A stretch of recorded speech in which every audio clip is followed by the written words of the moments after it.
Abdillahi, dan dari Abdullah, ya, ini diriwayatkan oleh Imam Bukhari, Abdullah bin Mas'ud berkata, ya qala Rasulullah sallallahu alaihi wasallam, bersabda Rasulullah sallallahu alaihi wasallam, man halafa ala yaminin wa huwa biha fajirun liyaqtati'a biha malam ri'in muslimin laqiyallaha ta'ala wa huwa alaihi ghadban.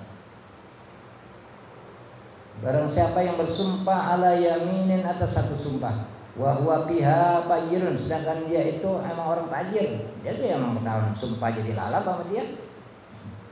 Nah, cuman ketika itu ada tadi pengakuan kepemilikan satu hak yang punya nggak punya bukti, dia di perintah disumpah dia berani, maka dialah yang menang. Lihat tati abiha malam riin, supaya dia bisa mengambil dengan sumpahnya itu harta seorang muslim. Laqiyallahu ta'ala wa huwa al-ghadban. Niscaya nanti dia akan berjumpa Allah SWT di hari kelak dengan Allah dalam keadaan murka kepada dia. Tujuannya supaya bisa mengambil milik orang karena dia berani sumpah, dan ini orang-orang fajir. Ya. Kalau orang yang benar nggak berani, orang bukan punya dia, ya nggak berani sumpah dia. Meskipun tadi dia nggak punya bukti, nggak mau ngakuin punya dia. Nah, jadi kalau orang yang fajir, meskipun itu tadi kita kata dia bukan miliknya, tapi karena dia berani sumpah, maka dibenarkanlah dia. Dulu di zaman Bani Israel ada kita kata itu orang ya hakim, 3 hakim diuji kita kata oleh Allah Subhanahu wa taala. Ya Allah utus malaikat lagi bawa kita dan menunggang kuda, lewatlah itu kita kata di depan rumah orang yang orang itu lagi punya sapi dengan anaknya yang lagi mandiin. Lagi dimandiin, biasa dah sapi sama anaknya lagi dimandiin. Jadi ini sapi yang penunggang kuda ini malaikat, ketika itu tadi sapi lagi dimandiin bersama anaknya, itu apa anak sapi ya kalau bahasa kita dianuin dah jadi kayak ayam gitu, ikut tuh ngintilinnya naik kuda. Oh, kayak aja buat kayak bahasa kasarnya dianu kan di hipnotis ya.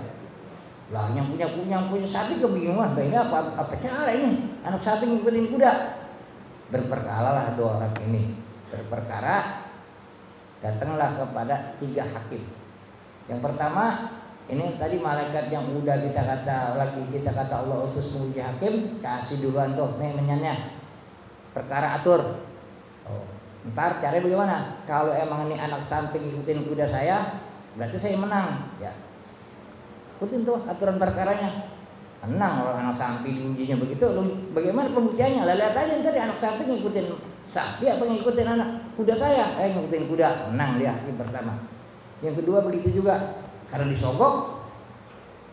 Jadi yang ketiga katanya hakim, saya minta ini diadili dengan perkara saya. Ya dengan urusan ini anak sapi yang ngikutin kuda saya dan yang mengikuti apa emaknya nih kagak mau diikutin, cuman ngikutin anak saya. Ini sapi punya siapa? Mohon maaf ya, saya lagi head. Bingung malaikat, lagi head lagu apa? Mana ada anak samping ngikutin kuda. Artinya tetap dimenangin tadi ya. Jadi artinya dengan segala hal ini ya itu 2 hakim yang Nabi kata ada di 2 di neraka, yang satu di surga, ambil begitu. Jadi kaget ya, malaikat kaget ketika dia ngaku nih hakim lagi head, kagak apa, kagak bisa apa hukumin, mana dibalikin. Memang ada anak sapi ngikutin anak kuda, mau juga emaknya, berarti punya dia tuh tadi yang punya sapi. Nah ini mereka kita kata yang mengakui berani sumpah dia ya karena ingin memiliki mengambil harta orang, maka dia kita kata nanti dia kelak akan berjumpa Allah SWT, Allah murka kepada dia. Faqala as'asu piya wallahi nazarat. Kata As'as, ini sahabat Rasulullah, ini turun pada tentang aku. Demi Allah ini ayat turun tentang aku. Karena baini wa baina rajulin minal Yahudi, adalah antara aku dan antara seorang Yahudi. Ini ada kita kata sengketa tanah. Ya. Ardun kita kata ada satu tanah. Faya jahaduni, maka dia mengakui itu kita kata tanah saya. Ini Yahudi yang rada rongkah dari dulu, yang kepala batu rada rongkah bahasa kita. Ya kayak sekarang ya, kalau yang mengakui nono lah. Meskipun bagaimana, tetap kita kata emang kita kata itu Bait Al-Aqsa kiblat orang mukmin dari dulu sampai sekarang punya orang mukmin, dia maafuin. Ini Yahudi ngakuin tanah si As'as, lalu menghadaplah ini As'as kepada Rasulullah dengan Yahudi. Faqala alaka bainatun, kata Rasulullah, Asas ente punya nggak bukti nih, karena ada ente kata punya ente, ada nggak buktinya? Mana kaluannya? Perbahasaan mana kan suratnya? Dari mana dapatnya ini?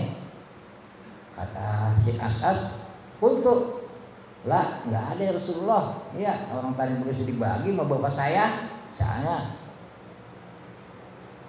Qala Yahudi, lalu Rasulullah berpaling pada itu Yahudi, tiflik. Kau berani sumpah? Kata apa? Kata Rasulullah, kultu, kata si As'as, ya sumpah ya Rasulullah, innahu idzan yakhliqu bainahu bimali. Ya Rasulullah, dia mah udah biasa. Ya sumpah, kalau begitu nanti dia sumpah, lah harta saya hilang karena saya diambil sama dia. Kata si As'as. Fa anzalallahu ta'ala, maka Allah turunkan ini firman, innal ladzina yashtaruna bi ahdillahi wa aymanihim samanan qalila ay aradan yasira minad dunya wa huwa ma yakhliquna yastaruna bi ahdillahi yakhliquna alaihi kazibin ulaika la khalaqa lahum bil akhirati ay la nasiba lahum bil akhirati wa yukallimuhum Allahu ay bi kalamin yasurruhum wa la yanzur ilaihim nazaran yasurruhum yakni nazar rahmah wa la yuzakkihim ay wa la yaziduhum khairah wa la yusni alaihim.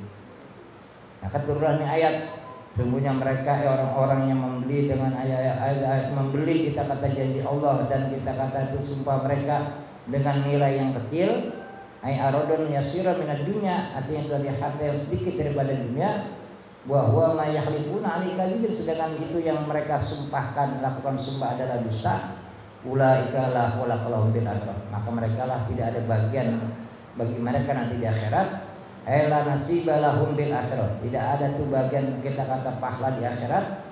Wala yukallimuhumullah, dan Allah tidak akan bicara mereka pada mereka ay bi kalamin yasurhum, dengan kata-kata ucapan yang membuat mereka senang. Semuanya nanti hardikan dan sebagainya, celaan kepada mereka. Wala yanzur ilaihim, dan tidak Allah pandang kepada mereka nazran yasurhum, pandangan yang membuat mereka senang, yakni nazrul rahmah, di pandangan kasih sayang kepada mereka. Wala yuzakihim, dan Allah tidak bersihkan mereka ay wala yaziduhum khairah, Allah tidak tambahkan kepada mereka akan kebaikan. Wala yusni alaihim, dan Allah tidak akan memuji kepada mereka.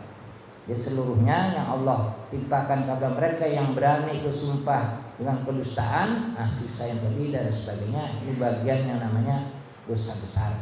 Caranya bagaimana? Kalau emang tadi itu pulangin dan tobat kepada Allah Subhanahu wa taala. Kalau dia tadi dalam sumpahnya itu ada kedustaan.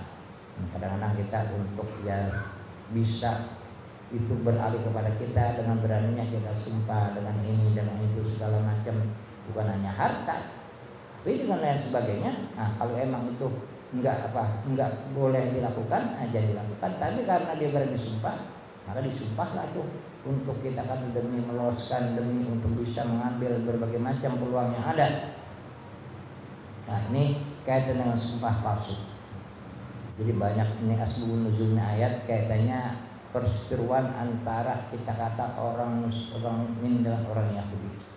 Makanya Yahudi terakhir di Madinah tuh diusir Rasulullah SAW. Karena apa? Banyak menyalahi janji. Makanya watak-watak Yahudi itu kalau kita presai di Quran 7 juz itu bicara Yahudi, dan puluhan ayat itu bicara tentang Yahudi dengan wataknya yang keras kepala dan sebagainya, menyalahi janji dan berbagai macam kita kata kedustaan. Dan ini sekarang nggak dipungkiri dengan apa yang mereka lakukan. Ini kita kata puluhan ayat bicara tentang mencela kepada Yahudi, supaya kita orang Muslim nggak aneh lagi, jangan coba-coba bahasa kasarnya baik-baikan, jangan coba-coba karena wataknya dari dulu begitu. Ini kalau punya tanah berani sumpah, ini udah satu contoh watak mereka. Ini bicara Al-Aqsa segala macam, ya sejarah dari mulai kita kata zaman Nabi Ibrahim seterusnya. Memang artinya pada intinya Itu bakal kita kata apa? Berebut yang namanya itu bukit ratapan, batu ratapan. Padahal itu dalam sejarah tidak ada. Hanya pengakuan mereka yang menurut mereka dalam kitab suci mereka Tuhan. Dulu tuh Menahem Begin, kenal Menahem Begin? Perdana Menteri Israel tahun berapa tuh? Setelah perang Israel tahun 73 dengan inilah tanah yang dijanjikan oleh Tuhan kita, dan ini akan kita ambil, kita pertahankan sampai di mana. Makanya sekarang itu Gaza jadi tameng buat kita kata aksa. Kalau nih Gaza masih ada sulit, makanya dengan cara apapun nih Gaza mesti. Kalau kita lihat sejarah-sejarah Yahudi